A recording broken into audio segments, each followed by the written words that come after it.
Hi, everybody. I'm here in London, England. If who's not in the UK? Any of you? Where are you, Christine and Karina? Venice Beach. Okay, cool. And Christine can't speak. You could, okay. And Brian, are you UK based? Yeah, cool. Jim, whereabouts are you? Ying Chu Lin, where are you? I'm in London, England, right in the center of town, not far from Buckingham Palace, the home, as you British people know, of the Queen. I'm going to start by sharing my screen, and I want to introduce myself, give you a bit of my background. There is the Pitching Skills Workshop, but let me tell you just a little bit about me. Just opening up the document so I can share screen. You would think I'd never done this before, but it looks like I have just managed to do it. Whoops, that one. No, is that the right one? There we are. That's me. That's me. I'm the founder of the Raindance Film Festival 30 years ago this year, and 25 years ago, the British Independent Film Awards, which is every first Sunday of every December, right in the center of London with famous British people. You know, I'm Canadian. I grew up on a farm outside Toronto. My parents were members of the Horse and Buggy Brigade of the Amish. I was always told never, ever to go to the movie theater because the devil lived there. And here I am doing the devil's work here tonight. It took me a long time to realize what it was that living up on a farm gave me. Any of you on a farm people? Main thing I learned was to look for patterns of nature, patterns of animal behavior. My grandfather used to say that to me. And then in 1992, when I started Raindance, there were only 6 British features made that year, which I thought was really weird because in the 70s, in this dull, damp, dirty, dark island, over 150 films made every year. But the year I started Raindance, only 6. One of them was My Beautiful Laundrette, which was Stephen Frear's first movie for television. He had made others, movies for cinema, rather, made others for television. So I started basically Raindance as a thought experiment. I had gone bust. I'd worked in property in London, back in Toronto, my hometown as well. And in 1991, I lost absolutely everything. And so I decided, like an idiot, to start Raindance. First of all, courses. My first volunteer was a guy with no film training and no money, too. His name was Edgar Wright. And then about 9 months later, I met a late teenager. He was 19, 20 at the time. Now, this guy wanted to be a filmmaker, had never been to film school, but he made the mistake of telling his parents at the age of 16 that what he really wanted to do was to become a filmmaker. And they said, "What do you want to do that for?" So to please mom and dad, he signed up for an English university degree in the downtown London, University College London, if you know London, UCL. And to support himself, he got a dumb-ass job stacking shelves at Boots the Chemist. It's a big drugstore chain right in Piccadilly Circus. And if any of you Yanks are in London, that Boots store is still there should you want to pay homage. And then what he would do, Friday night, he would circle past from the university. He had joined the Film Society because he had a cupboard full of free equipment. And he would pick it up, come to my old office in the center of London, shoot Friday night, Saturday, Sunday, Monday, he'd give me back the key, went back to work at Boots the Chemist. And he did that on consecutive weekends for 9 long months, made his first feature film with a total budget of about £4,000, $5,000 or $6,000, depending on exchange rate. By the way, Americans, they now call the British pound sterling the European peso. It's sunk like a stone this year. Anyway, he made this movie, got it out there, got to festivals, and then remade it in Los Angeles 18 months later as a movie you might have heard of called Memento. I'm talking about Chris Nolan's first film, The Following, and then Memento. So I basically started Raindance as a thought experiment. Can you make a movie with no money? We were all totally broke. Can you make a movie with no film experience? although I did a lot of work as a scenic artist back in my hometown of Toronto, none of us had ever worked as writer, director, producer. And the third thing, can you make a film without any film training? This was our film school, making stuff. A little bit about me, timeline here. We started Raindance, the festival started, the Film Award started there. We have a MA program started in 2011. We started the HND in 2017. We now have hubs in Dubai, right in time for the pandemic. That was clever.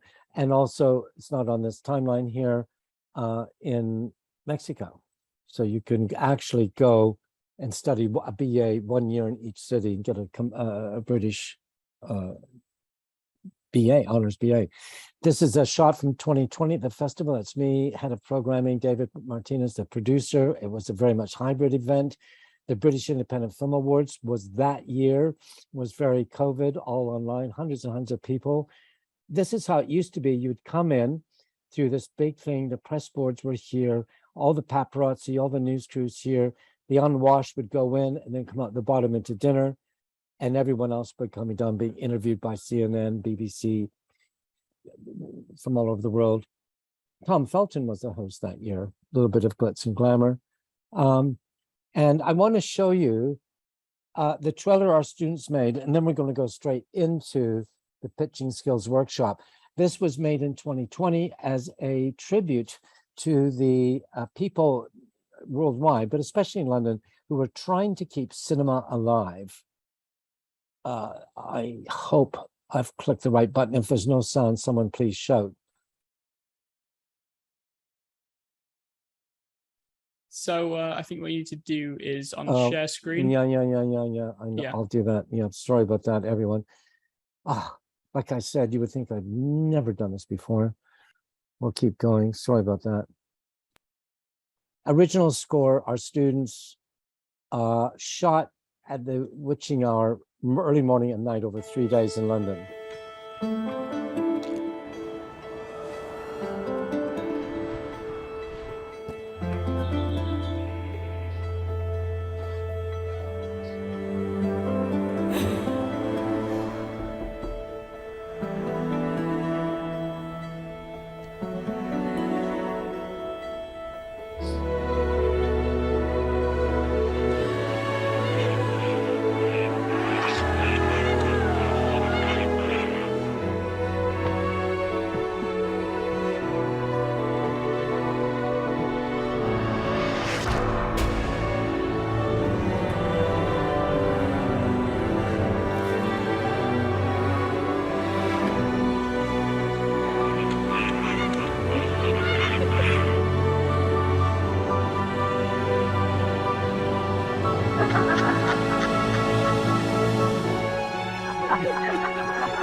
I won't bore you with the logos of the sponsors on that.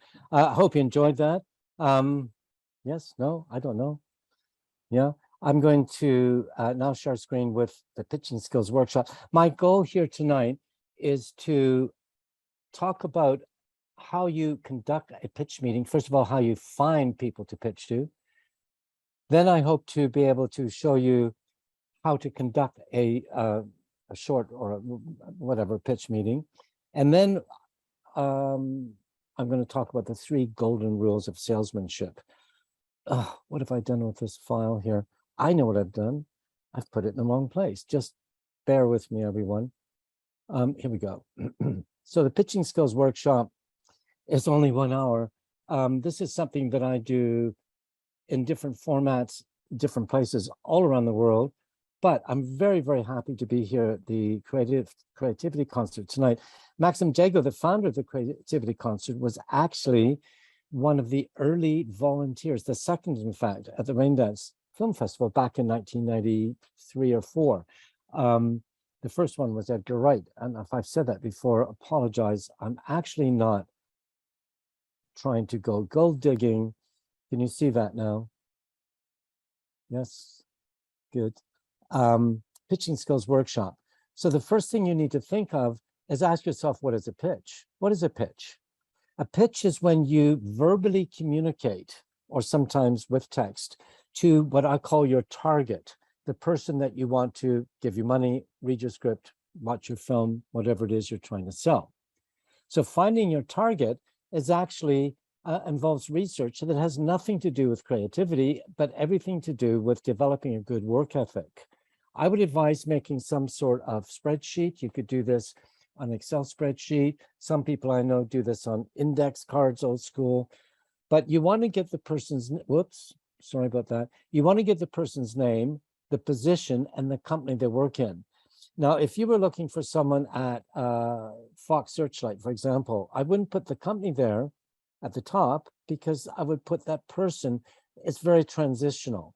You want to give their address, their email, really important to get the date of birth. Does anyone know why you would get someone's date of birth?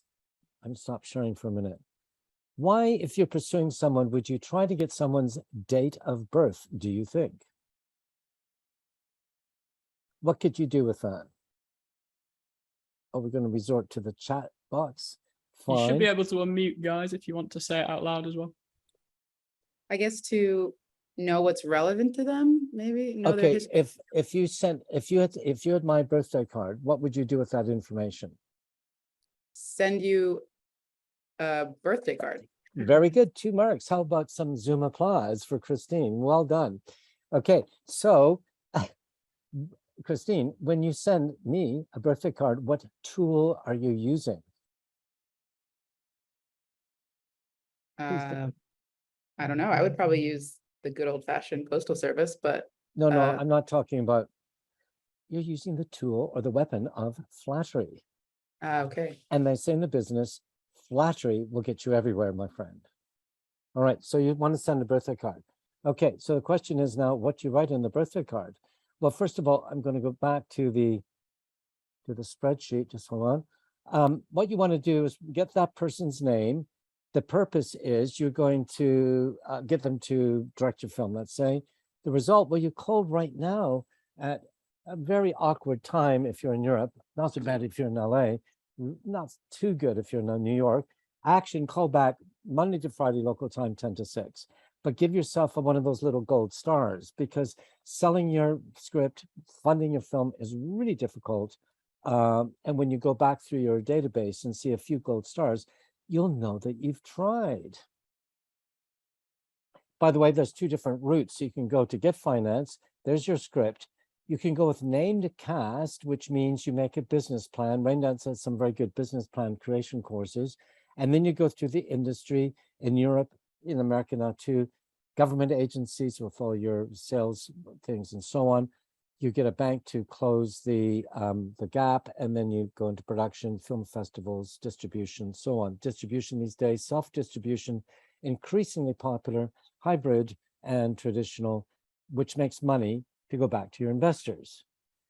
If, however, you have a series of talented unknowns, you get private investors who could be either friends and family, or in the United Kingdom, there's a program called the Enterprise Investment Scheme. Depending on the tax status, your investor could be de-risked up to 90%. And again, production, press kit, and so on. But here's your birthday card. Someone give me the name of someone, I'm in London, that you think lives in London, that you would like to pursue to read your script or give you money. Just an actor or something that people non-Brits. Simon Pegg. Simon Pegg, I know Simon. Anyway, so you find out his name, his production company, right? And then you find out when he's going to be in town. You find out what his birthday. You get his birthday by Googling, yeah? Or if you can't, a lot of these celebrities don't put their birthday on there, but you might get their date of birth from their gatekeeper guardian. This is a person who opened Simon Pegg's email. This is a person who works at his agency. This is a person that controls direct personal access to the person you are pursuing. I call this person the threshold guardian. Get their date of birth. and take them out for drinks. It's a process of seduction. Give them little cheap little gifts to, humorous little things and so on. And then maybe you say to them, hey, it's Wednesday. Can I take you out after work? I'd like to go to see this new film with you together. And she or he says, oh, I'm sorry, I can't. Why not? Well, it's Simon Pegg's birthday. Ka-ching, you got the birthday. Do you see how that works? So back to the birthday card. How many of you think that if you addressed a birthday card to Simon Pegg, care of his threshold guardian, and Simon Pegg actually opens the birthday card, how many of you think that Simon Pegg might think that you are just a crazy, paranoid crowd junkie? I think it depends on how good the gift is. This is just a card. And by the way, I would send a physical card with a stamp on the front. Oh, by the way, it's the entertainment industry. So if you were producing Simon Pegg from the UK, a UK stamp, a picture of the Queen, is really boring. You see that every day. Now in America, you can kind of get away from it, but you've got this moron called Donald Trump lingering around. So do any of you in America or Europe know a friend in a far-flung country? Oh, please. Max and Jago. No, a place, a friend. Which country is he in? Let's say Iceland. Yeah, this was supposed to be in Iceland. Yeah, we did it online instead.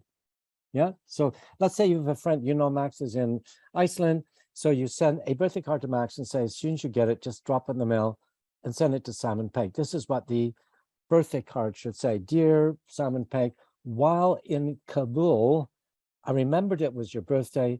I'll look you up when I'm back in London or New York, wherever it is you happen to be. Does everyone get that? Now, who here can predict whether or not the threshold guardian, the lowly intern, is actually going to see this and remember it was you and put it unopened on Simon Pegg's mailbox to allow him to enjoy the exotic stamp from this far-flung place? You don't, do you? And how many of you think that, Simon Pegg might say, just another nut bar crazy? So this is how you can modify the birthday card. Whoops. You could say, I met you at the Cannes Film Festival. Simon, Edgar, all these people, they go to the Cannes Film Festival at least once every 5 years, often every year. So you can say, I met you at the Cannes Film Festival, and at the Cannes Film Festival, it's so busy, you get so many business cards, it's easy to forget who you actually met and spoke to. And it's a bit of a white lie, I know. So that's one technique you can do to build up your database of people. So go back to that spreadsheet, adding names, try to add a name a day. A bunch of people here, you should put your emails and contact details, if I were you, in the chat box, so that you can add, 7 or 8 or 10 people to your database today. You wouldn't have to do anything for a week.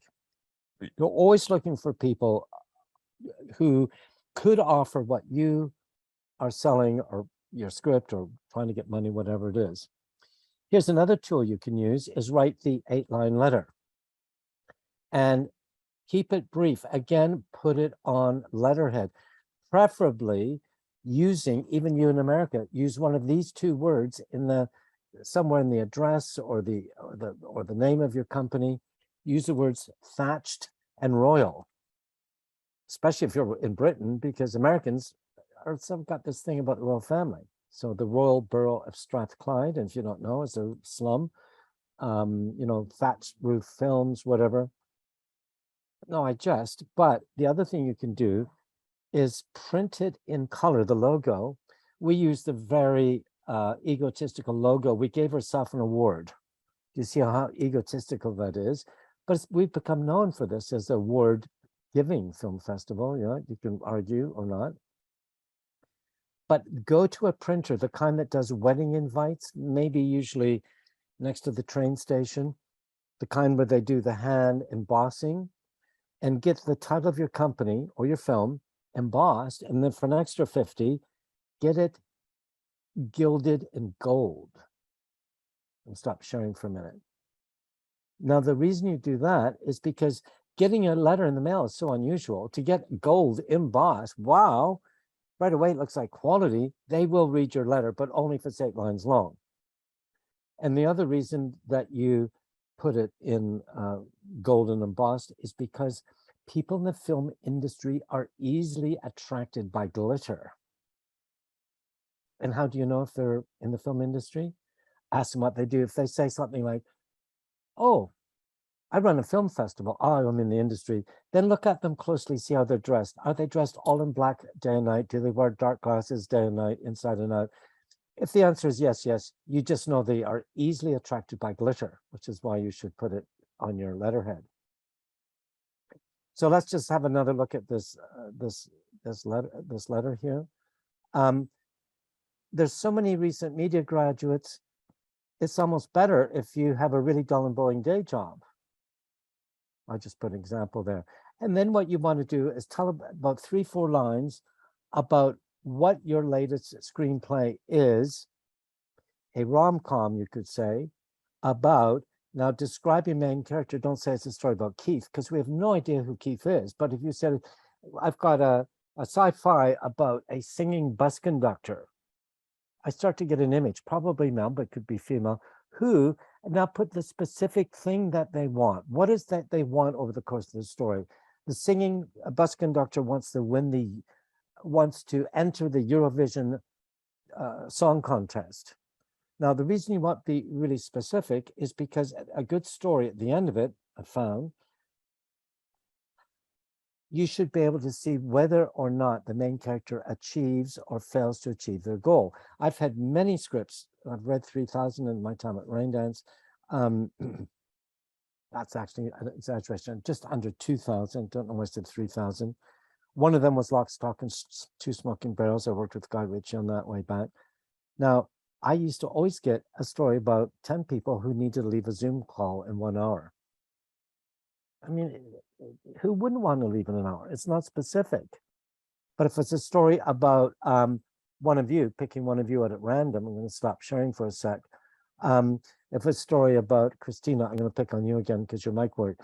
It's a story about Christina who has to get away from that guitar in 60 seconds or it's going to whack her on the head.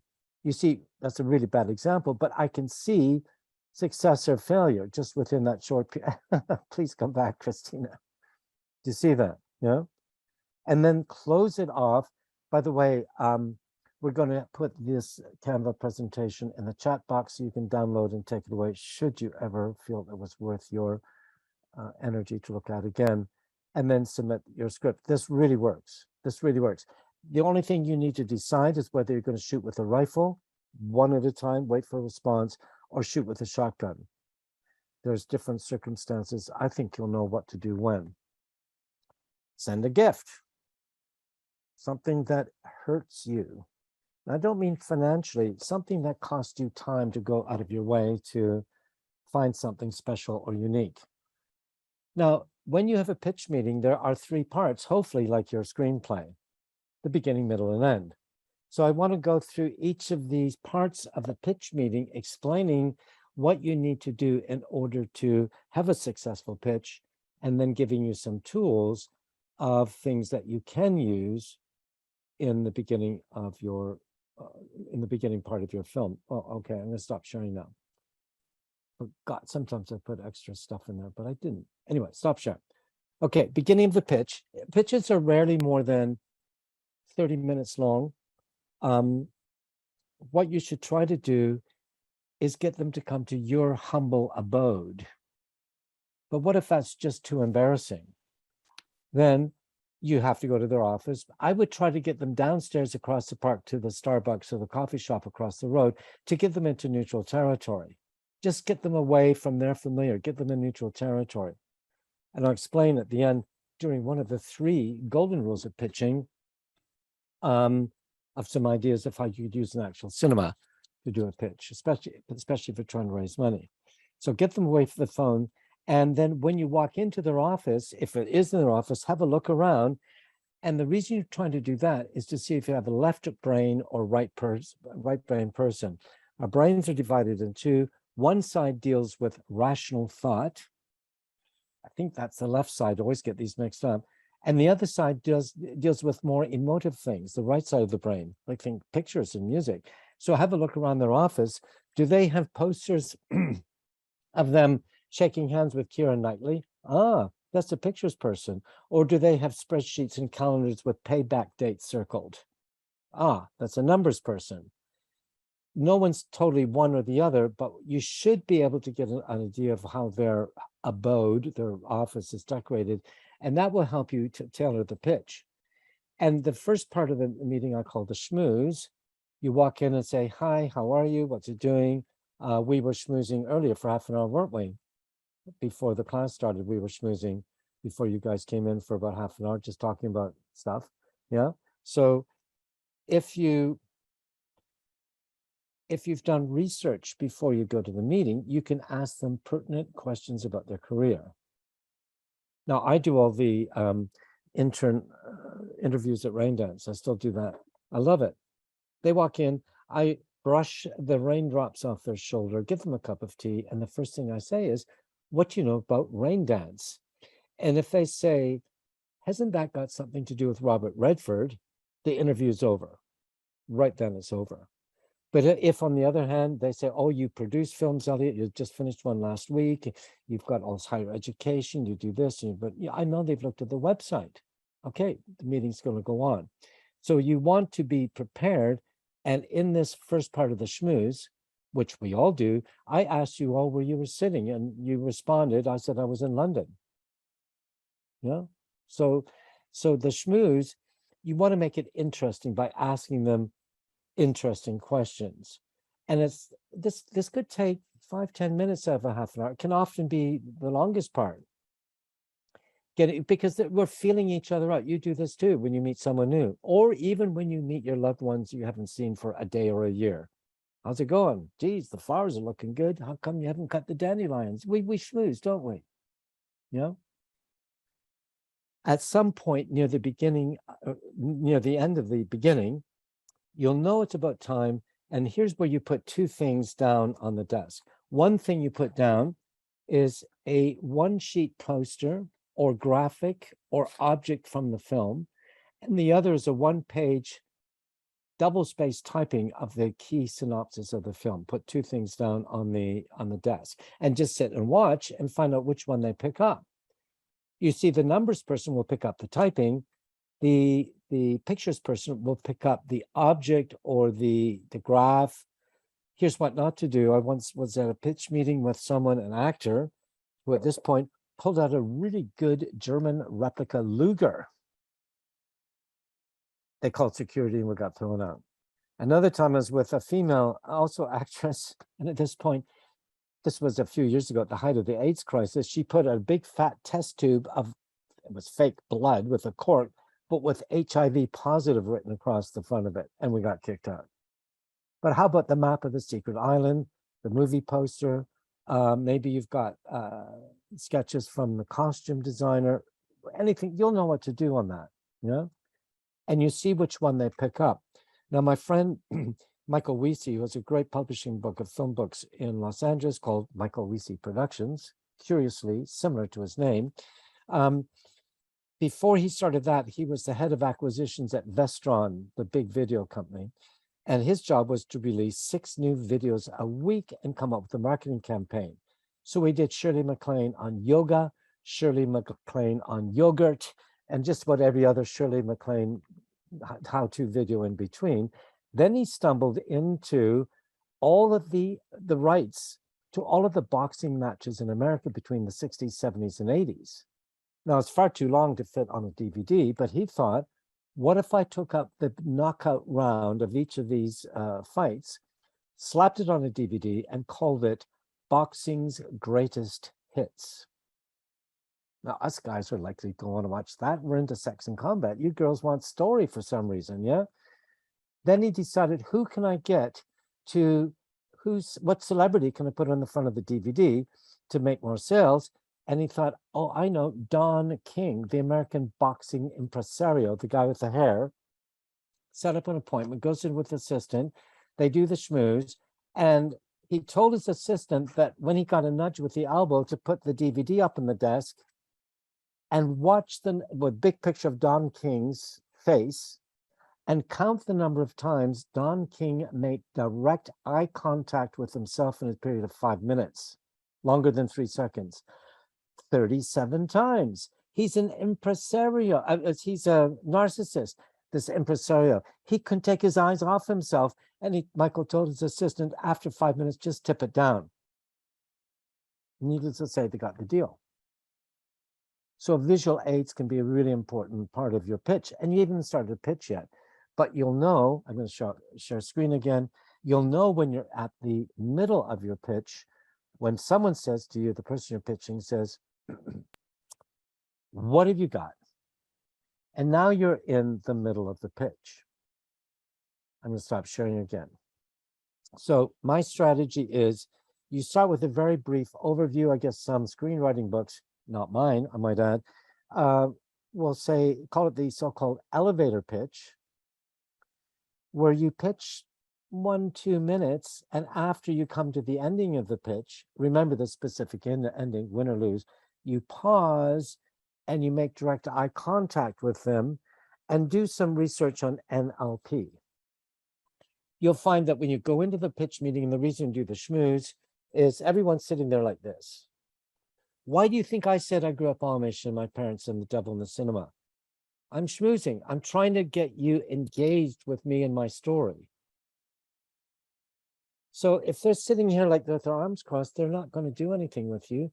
You have to kind of semi-do another schmooze, knowing that they want you to get into it real quick. And when you do the short schmooze, two things could happen. One, they could say, oh, that's really good. You could tell me more detail.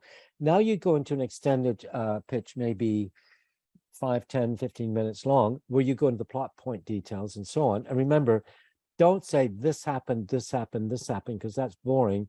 You need to tell the story. You need to become a storyteller.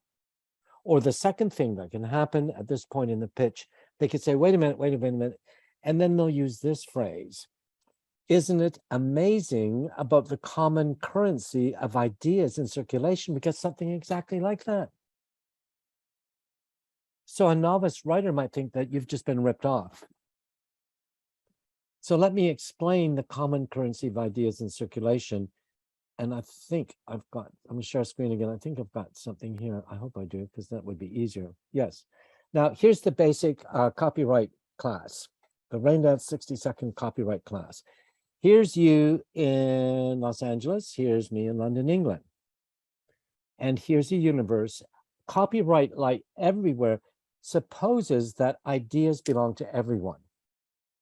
And people suppose that you in China and me in London, England, can pull down the same idea at the same time, and there's not a simple thing you can do about it, because you cannot copyright an idea. I'm going to stop sharing again. So this is your lesson number 1. Whoops, I didn't stop sharing. I went to the next slide. Here's your first lesson in copyright. You got a great idea for a movie. Shut up about it. Don't tell anyone until you've written it down at least 5 to 10 pages, and register it with a third party that's got nothing to do with you, like Raindance, Writers Guild of America, and so on. Don't do the poor man's copyright, because that hasn't held up in court, because there's nothing for me to take your script, mail it to myself, change the front page, and claim it was mine. It doesn't stand up in court.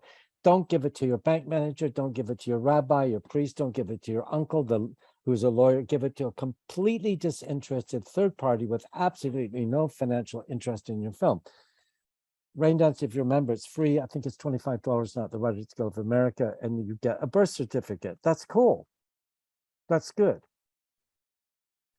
So if everyone understands that, let's go on to this next slide, which I kind of spoiled and went to in a sec. So ideas are everywhere. And by the way, you cannot copy an idea. You only copyright the expression. You see, you in China took a photograph. I in London, I wrote the lyrics to a children's opera.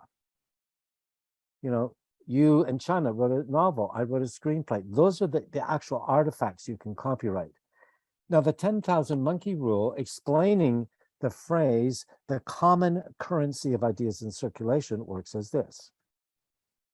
Scientists in America in the 90s found 6 islands in the South Pacific on which lived a total population of 10,000 monkeys, but on this one in the center, only 600 monkeys lived. And sweet potatoes are really good food for monkeys, except sweet potatoes did not grow on this island, but sweet potatoes grew on all of the other islands. So the experiment they did back in the 90s was on this island with no sweet potatoes and 600 monkeys, they planted sweet potatoes. Then they trained some of the monkeys to dig up the sweet potatoes, wash them in the ocean and eat them. And after about 10% of these 600 monkeys were doing that, suddenly monkeys on these other 5 islands that had never done this ever started digging up sweet potatoes, washing them in the ocean, and eating them. Isn't it amazing about the common currency of ideas of circulation? Now, I haven't heard your pitches.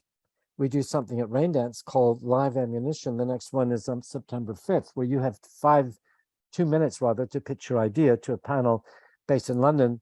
Actually, they come from all over the world now, producers, agents, financiers. And if they like your pitch, they'll ask you to send them the script. That would be cool, yeah. But you will see that the common currency of ideas, your ideas are, I don't want to depress, shouldn't be depressing. I've got ideas. I bet my idea is the same as one of your ideas. And it's not about the idea, it's about the execution, isn't it?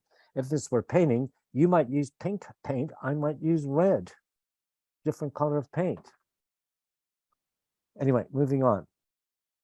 So register your script with a third party. Do not use that poor man's copyright.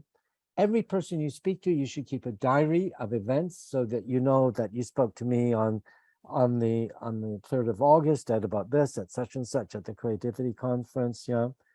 And if possible, take a witness, take a mate, or your producer, or your writer. 2 of you go to the meeting. One of them take notes, and then send a follow-up email along the lines of, hey, Christine, I met you at the creativity conference. When I pitched you my whatever screenplay, I look forward to working with you. You see, I'm supposed to, when I send you the email, or if you sent me an email like that, I'm supposed to respond. But I say, oh, geez, it's a 2-minute conversation. I'm not really interested. I'm too busy and I forget.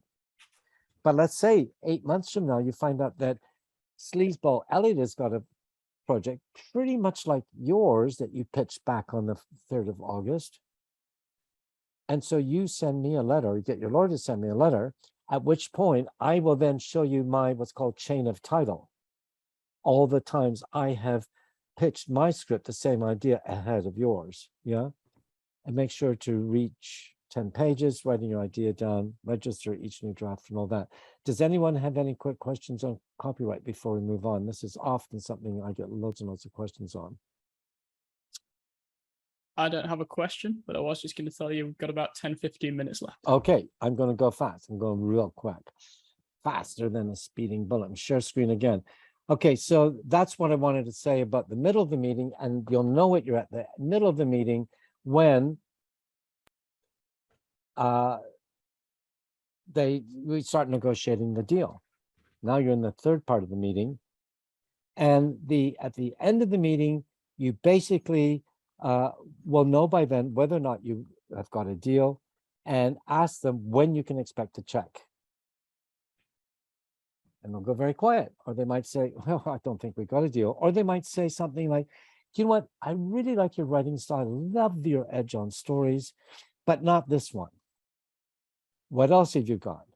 So reach in your quiver, pull out another fully developed pitch and zing that off. It takes a lot of effort to set up a pitch. You might as well go with 2, 3 pitches so that you look prepared. It will make you look good too. So the 3 golden rules of salesmanship are, number 1, never go to money. Make them come to you. Get them across the road to the coffee shop. We talked about that earlier, yeah? Or never say a number. I'm going to stop sharing again. When you're in a pitch meeting, and if they're really interested, they'll say, well, what kind of money are you looking for? Don't say a number, because if you do, you run the peril of either overselling or underselling yourself. I've written a novelette about when I was a kid in Africa. I grew up on the Somali desert outside Mogadishu. I wrote this down. My friend Dave McKean gets me a job at, this is a number of years ago, at Bloomsbury. We walk in, he's the illustrator who works with Stephen King and Neil Gaiman, and he's famous, he's a personal friend of mine. We walk in, sit down. The first thing the publisher says, how much money are you looking for this? Now, Dave's the kind of guy, when he illustrates a book, it goes top 10 or top 20 New York Times bookseller. I'm very fortunate to work with him. But Dave told me, never say a number. So when the publisher said that, he said, what's retail? And she said, well, $14.99 hardcover, $9.99 soft cover. And I'm going, geez. And by the way, author's royalties, 30% of retail, or sorry, 10% of retail or 10% of wholesale. And I'm splitting 50-50 with Dave on the money that's coming in. So I'm going 10% of $14.99, 10%, and then when she said $9.99 or $14.99, Dave said, well, how many are you going to print? Now, there's two different ways books are printed. One is sale or return. You can print as many you want, but if the bookseller, can't sell them, I'm going to give the rest back to you, and you'll have to dump them on the market for remainders or pulp them, whatever you want to do. Or the other way is I could say to you, Karina, I love your book. I'm going to print 10,000 copies, and I'm going to give you $2 a book. And here's your check for $20,000. And if I don't sell them, I get the books back, but at least you got your money. Do you see how that works? So Dave said, what's the cover price? $14.99, $9.99. How many are you going to print? Because of his stature as an illustrator, the publisher said, well, we usually do, like all your books, 250,000 copies. And then she looked at me. Now, my mental arithmetic is normally pretty good, but I'm going 10%, 200, blah, blah, blah. I'm sort of hesitating for a bit. She said, I'll make that 400,000. Because we did not say a number.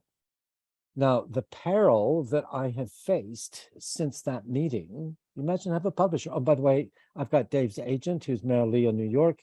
She has Dave McKean as a client, Stephen King, Neil Gaiman, and me. Can you believe I got this? But I procrastinated. All these months, weeks, years, I procrastinated. I have this excuse called the Raindance Film Festival that distracts me from everything that I'm doing. Anyway, so let's move back. Let's move back. I'm going to share screen again. But you see, never say a number. Golden rule number 2, and this works for anything you're trying to sell. And if you don't ask, you don't get. If you don't ask, you don't get. So when you do your first little pitch at the beginning of the meeting, I would say, it's a rom-com, it's about da-da-da-da-da. Is this the kind of thing you're looking for? Yeah, okay, and tell a bit more and say, well, you know, to do this kind of movie is going to cost this much big money or this much little money. Are you sure this is within the budgets of your company? Yeah. And if they say no, well, you've hit a brick wall. You need to come back and do it again. Now, let's say you want to raise, and stop sharing again. Who here would like to raise money for a film? Anyone? Brian? CC room 4. Karina, you should change your name. Abdul, you all want to raise money. Okay, this is an example of how I've done it many times to raise money. You go to your local cinema, I'm sharing screen again, and go to the cinema manager and find out when the cleaners get in. It's usually 8 in the morning. Find out when the first public screening is. It's usually 11, 12 o'clock, midday, right? Find out when the projectionist comes in. It's usually an hour before they open. And see if you can speak to the projectionist and see if he will let you and 2 or 3 other people in at 10:30 in the morning. $50, 50 quid, whatever you call it in the United Kingdom. By the way, British people, it should be broke Britain, not Great Britain. And what gave you the right to use a superlative adjective in the title of your country? I just cannot get that. I just don't get it. I'm Canadian. No, we're still fighting the Indians over there. You know, it's a different problem. Maybe you've seen the Pope there last week apologizing for all the shit we did to the Indians. You know, but anyway, sorry to digress. So now you've got the cinema, right? 10:30 in the morning. Back to sharing screen. Okay. There's the cinema. Did you know your investor's going to come? They're going to park the limo right in front. They've never been to the cinema when it's been closed. Never. It's the entertainment industry. You go up and tap on the door, the projections, so the cleaners come, they let you in, they lock the door behind you, and you walk by the popcorn stand and the shutters were down. Your investors never, ever, ever had that done. And now we enter an empty cinema. You put your investor in what's called the golden row. All cinemas have a golden row where your eye is dead center in the screen. The manager, the ushers, they all know what that is. That's where they put where they put their mates or the brass. And then you sit on the right ear, NLP, and then you get either the actor or the cinematographer, someone from the film. Actors will do this if they got a bit of a name because they want to help you get the money. And you will have given the projectionists for the 50, you have given them a 2-minute show reel, your DOP, your director of photography show reel. And you sit down, this person will have already read your material, and you say to them, do you have any questions? No. Would you like to see the show reel? Yes. You motion to the projection booth, the lights come down, the curtains open, and for 2 minutes now, you have a highly produced show reel that's got nothing to do with your project, but it shows the kind of quality that you're able to deliver using people like this. Lights come up, you say to them, do you have a question? And sometimes they do. Would you like to see it again? Sometimes they do. Play it again. But when they play it again, you say to them, when can I expect the check? I'm going to stop sharing again. Now, you'll know within 30 seconds when they're not going to get a check, because you'll always say, they will say, well, I can get it over to you this afternoon. Or they might say things like, I need to discuss it with my financial advisor. Well, you're not ever going to get a check. I need to discuss it with my husband, with my wife. You're not going to get a check. At this point, you want to create the impression that the train is about to depart and ask them politely to leave the room, to leave the cinema, get back in the limousine out in front, because you have another investor coming, whether it's true or not. Now, how you don't say a number, they will say to you, you'll have the budget sheets and all that. They can see the number at the bottom, but you never say it. They'll say things like, how much do you need? To which I would say, I have several units available. Well, how much is a unit? Let's say you're trying to raise, I don't know, 50 grand. Let's say, how much is a unit? A unit could be 1, 5, 25, or 50, couldn't it? But you don't know how much this person has. So I might say, if it's 50 grand and they say, how much is unit? I say, I've got several units available.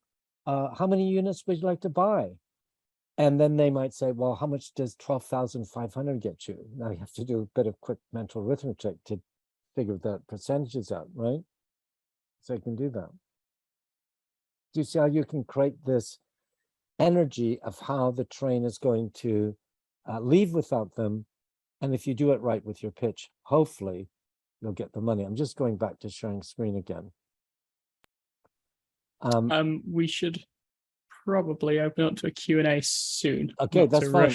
I was just going to say, do that. I'm going to just put the screen up. No, I'm going to, we've got the link to this presentation at the last screen as my contact details. I'd love to hear from you, especially if any of you listening have any advice on how to deal with Boris Johnson's replacement. Because it is, as I say politely, in upper echelons of British society, a shite storm. Anyway, who's got a question, or does anyone want to try a pitch? I'll do pitch repair. Feel free to unmute yourself, guys, and go for a pitch. Why not? I don't have a pitch if no one else is asking. I don't have a pitch, but I wonder, I love the setup of bringing them to a theater and giving them the experience. Is there any strength to like showing them, if you've done a sizzle or a trailer for the project, that versus the cinematographer reel? Sure, of course. If you're happy with it, of course. This is if you're starting from ground zero and haven't had that done yet. But of course you should do that. It's storytelling. This Canva that we use this for art. We have a general one that we put out just to get brands interested. And the whole purpose of that is to get a pitch meeting, what we call a discovery call, which is on Zoom usually. Sometimes it's in person, but if it's whatever it is, we will always find out what they want, how much money they have to sponsor rain dance or something. We never use the word sponsor or partnership. We let them know the kinds of activities that their brand could be associated with. And you use the same technique with the film too. And you should never promise repayment. The minute you say you get 110% return on your money, that's the kiss of death. First of all, it's hard to break even in film, as you may know. Secondly, what if you only give them 108%? Then they call you a cheater and a liar. And why would you open yourself to that sort of peril? What you could do is basically say in your pitch, when it comes to talking money, that the phrase I use with private investors in the greatest of Britain is, remember, your investment in my project could fall as well as plummet. In other words, they could lose everything. So once they're prepared to do that and benefit from the intrinsic benefits of having fun on the film set or working with a writer or opening night, whatever, worst case scenario, if they lose, at least they have that, Anyway, I'm going down a sidetrack here. But to answer your question, yes, of course, you've got a sizzle reel, something you've done. I, in fact, did that before you when you saw the Rain Dance trailer from 2020 at the beginning. To give you an idea of the quality of work that we do. Yeah, Anyway. that's true. Amazing. I Thank have another you. question, unless someone else has a question. Christine will give you the microphone for the next 60 seconds, and then we'll give it to someone else. So other people listening, Christine is not a bully. She's just being opportunistic. And your question, Christine, is? Just for some people who might come from different backgrounds and maybe perhaps from a lack mindset or from I know for myself, coming from a very working class upbringing, getting into the entertainment industry, I realized through time that, is it normal and do investors know that they may not get their money back? Because for me at the beginning, it was very overwhelming to be like, I want, $150,000. And I would want to promise things like 110% return. And, there's all don't worry, we'll make it happen. But sometimes when you talk to people that are experienced, they're like, no, they know that they may not get a cent back. That's part of the game. And don't be scared. I would be really upfront about the fact that you could lose all your money. And if they're not willing to lose all their money, they're going to be such a pain in the ass, they're not worth taking the money from. Okay. I have been on both sides of the coin. Whenever I always say to filmmakers when I'm teaching or traveling throughout the world, under promise, over deliver. And with all the tax advantages, what state are you in, Christine? Where are you living? I'm in LA. LA. I'm not like Florida tax laws, Georgia tax laws, Canadian co-productions. I mean, there's so many ways you can de-risk the project. So the most they can lose is 50 cents on the dollar. Yeah. And then they have bragging rights when they go out to those swanky parties that we read about here in London, England, about you lucky people living in California with or without the forest fires. Anyway, Brian says he wants to have a go. Brian, mic is yours. Brian, can I challenge you to do a 60-second pitch? Just because there's another speaker waiting. Yeah, as long as my microphone works, all right for you guys. Fantastic. All right. I've titled my series "The Struggle Surreal." It takes place in South Bay, Los Angeles, where the affluent beachside community gets flooded with staunch baristas when the corporate coffee conglomerates evacuate the metropolitan area. And the craft coffee movement, referred to as the third wave, crashes into its shore. Amidst this turmoil, recent Georgian immigrant and culinary artist Candid learns to sink or swim with the help of his local friend through circumstance, Wise Guy. As his perspective matures, Candid realizes that his well-being may require dividing his loyalties between two controlling figures from both sides of a craft coffee war, featuring throwdowns, mobilized vendor carts, coupon dropping drones, and espionage. Candid engages in an absurd turf war as it develops over obscure realms, within micro-competitive, almost indistinguishable businesses. And the war has just started, growing more hostile and cunning as pop-up battles take place all over South Bay. First of all, just as I hope you view this as constructive criticism. You were reading, I believe. Yeah, I And wasn't then- ready to pitch tonight. I just well, found out about the class. Well done for doing that.